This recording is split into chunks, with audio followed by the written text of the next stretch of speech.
ইসরায়েলের মতো একটা অভিশপ্ত কথা বলেন না কেন? যে আলিফকে হত্যা করা হইল, যে আলিফকে শহীদ করেছে আপনি জানেন না?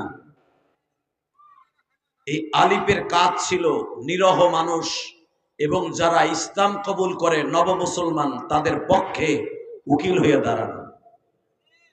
তার কাজই ছিল নব মুসলমান যারা মুসলমান হতো তাদের পক্ষে কেস লড়তো। যদি তার মা বাবা হিন্দুরা কোনো মামলা করত, বিনা পয়সায় ছেলেটা তার পক্ষে উকিল হিসেবে দাঁড়াইত। এই প্রতিশোধ নিল ইস্কনের নাস্তিক গুলা, এমন ভাবে তারা নির্মম ভাবে হত্যা করেছে দেখার মতো। সহ্য করা যায় না। এক একটা কোপ দিছে চাইনিজ কুড়াল দিয়া, প্রায় 14 আঙ্গুল কুলি এক একটা জায়গায় কোপ লেগেছে। এই আলিফের একটা মেয়ে আছে, তার বিবি, মেয়ে না ছেলে, মেয়ে, আর তার বিবি এখন প্রেগনেন্ট। এই আলিফের আর একটা সন্তান, বিবি গর্ভে। এই অবস্থায় তাকে শহীদ করা হলো। এই জীবনের বিনিময়ে যেই মহিলাটা অন্তঃসত্ত্বা, এই বাচ্চাটা বলেন তো জন্মের পর আর বাবাকে খুঁজবে? মানুষ যখন বলবে তোর বাবাকে ইস্কনের নাস্তিকের আকাড়া কুত্তারা তোর বাবাকে নির্মম ভাবে হত্যা করেছে, এই ছেলেটা একদিন অগ্নিগিরির মতো ধাউ ধাউ করে জ্বলবে। কথা বলেন না কেন? যদি ছেলে হয় অগ্নিগিরির মতো জ্বলবে, আর যদি মেয়ে হয় মা মারিয়ামের মতো জ্বলবে। শুধু দীপ্ত কণ্ঠে একটা আওয়াজ শুনতে চাই, এ ফরিদপুরের মুসলমান, তোমাদের এই দেশে জন্ম নিয়েছে আল্লামা শামসুল হক ফরিদপুরি। আল্লামা শামসুল হক ফরিদপুরি কোনোদিন বাতিলের সামনে মাথা নত করে নাই। আল্লামা শামসুল হক ফরিদপুরি আইয়ুব খানকে বলেছিল টাকার দ্বারা গরু ছাগল কিনতে পাওয়া যায়, শামসুল হককে কিনতে পাওয়া যায় না। এখান থেকে একটা দীপ্তকণ্ঠ আওয়াজ হোক উলামায়ে কেরাম, যদি আলিমের পক্ষে আগামীকালকে সারা বাংলাদেশে জটিকা মিছিল হয়, ইস্কনের বিরুদ্ধে নিষিদ্ধ ঘোষণার দাবি দেয়, যদি রাস্তায় নামতে হয় জীবন দিয়া হোক, জান দিয়া হোক, মাল দিয়া হোক, এই কুত্তাদের বিরুদ্ধে আন্দোলন করতে কাকে রাজি আছো? আল্লাহকে দুহাত তুলে তাকবীরদের মতো কেউ নাই?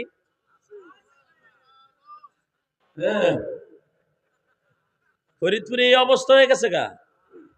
এই মুসলমানের বলা, জীবনের বিনিময় হলো আলিফের রক্ত ব্যথা দিতে দেয়া যাবে না। আলিফকে তারা হত্যা করেছে, যদি এই সুযোগটা পেয়ে যায় টুডু টুমরু কয়েকদিন পরে আবার দেখবেন আর একটা ছেলেকে তারা হত্যা করবে। এরপরে তারা গুপ্ত হত্যা করবে, বসতেও দিবে না কারা মারছে। এটা তো প্রকাশ্যে করছে কোবাইয়া, এরপরে মারবে বস্তায় ভরে ভরে কোবাইয়া কোবাইয়া নদীতে ফেলাই দিবে। এই ইস্কন এমন একটা শব্দ, বাংলাদেশের অভিশপ্ত শব্দ। ইসরায়েলে সেই ইহুদি যেরকম অভিশপ্ত শব্দ, ইস্কন সেমন একটা শব্দ। কথা বলেন না কেন? আর এদেরকে লালিত পালিত করেছিল বিগত কিছু এমপি মন্ত্রীরা। ওই দাদা বাবুরা পেলেছিল তাদেরকে। তোমরা ভাইবো না এখন আওয়ামী লীগ ক্ষমতায়, তোমরা ভেবো না এটা ইসরায়েল দখল করতে পেরেছে, তোমরা ভেবো না ইস্কনের গোষ্ঠী তোমাদের পক্ষে যারাই দাঁড়াবে একটা একটা করে বেঈমানকে কুত্তার মতো কোবাইয়া মারবে। রাজি আছেন না নাই? কে কে রাজি আছেন দেখি আরেকবার লাগা হাত উঁচু করে দেখান তো।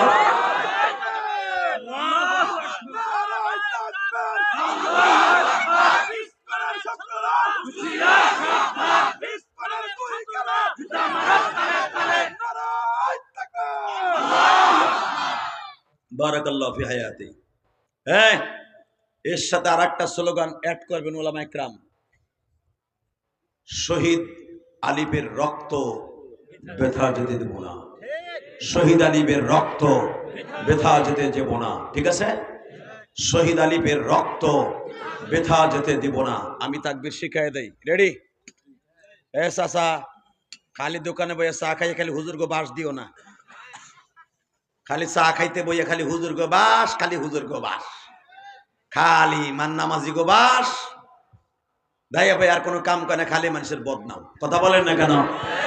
খালি ইমাম সাহেব বদনাম। ওয়াজে বইয়া বুতুম পেশার মতো ফার্মের মুরগির মতো বইয়ে থাকে ঘুরে ঘুরে। আওয়াজ মৃত্যুর আগে একটা হবে, নারে তাকবীর, লিল্লাহি তাকবীর, দিন ইসলাম, দিন ইসলাম, আল কোরআনের আলো, আল হাদিসের আলো, লিল্লাহি তাকবীর, এক এক অ্যাকশন, এই পোলা কত কষ্ট থাকে, এক এক অ্যাকশন, আলিফের রক্ত, শহীদ আলিফের রক্ত, ঠিক আছে? দুনিয়ার মুসলিম, সারা বিশ্বের মুসলিম, গোপালগঞ্জের মুসলিম, ফরিদপুরের মুসলিম, লিল্লাহি তাকবীর। এই আওয়াজগুলা যদি মিডিয়ার দ্বারা ওই ইসকনের বেঈমানগুলো শুনে, প্রত্যেকটা বেঈমানের তখতে তাউস কাঁপতে থাকবে।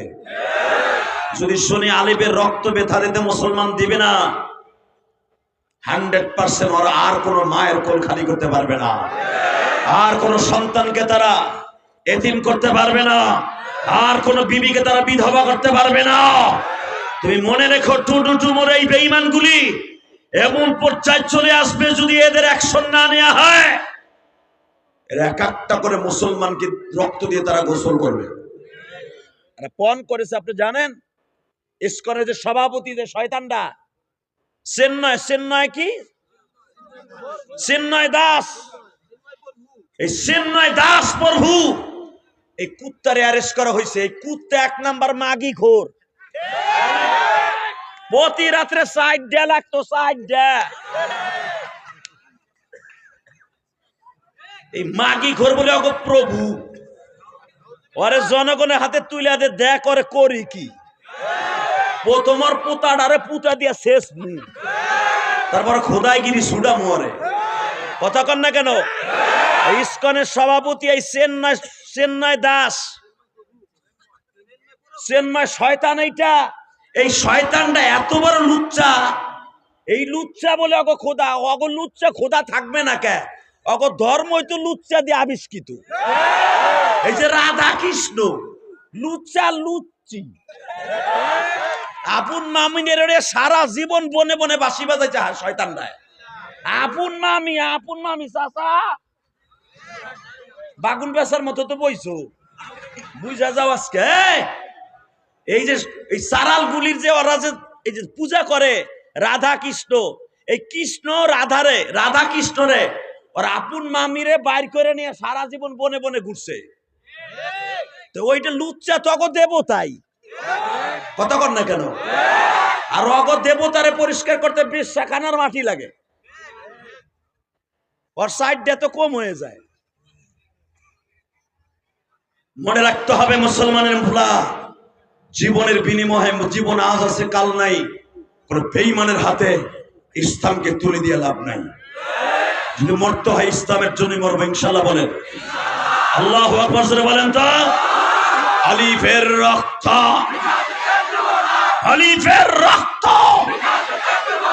লিল্লাহি তাকবীর, আল্লাহু আকবার। মাশাআল্লাহ। এ মাহফিল এখন বসিব, এ মগা এ খারাই দিছস কে মগা?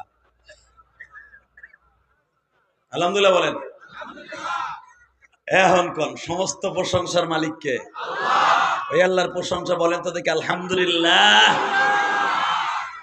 বাংলাদেশের ঐতিহ্যবাহী ফরিদপুর জেলা নগরকান্দা থানার কান্দি সম্মিলিত দারুল হাবিব সাল্লাল্লাহু আলাইহি সাল্লাম মাদ্রাসার ছাত্রদের পাগড়ি প্রদান উপলক্ষে একদিন ব্যাপী ওয়াজ ও দোয়া মাহফিলের 13তম আজকের মাহফিলের সম্মানিত সভাপতি, হাজারো আলেমের উস্তাদ, শাইখুল উলামা, শাইখুল হাদিস এবং আধ্যাত্মিক রাহবার পীরে কামেল হযরত আল্লাম হযরত মাওলানা হেলাল উদ্দিন সাহেব মাদ্রাসুল আলী, আল্লাহ হুজুরের হায়াতকে আরো কিছুদিন দীর্ঘায়িত করে দেন।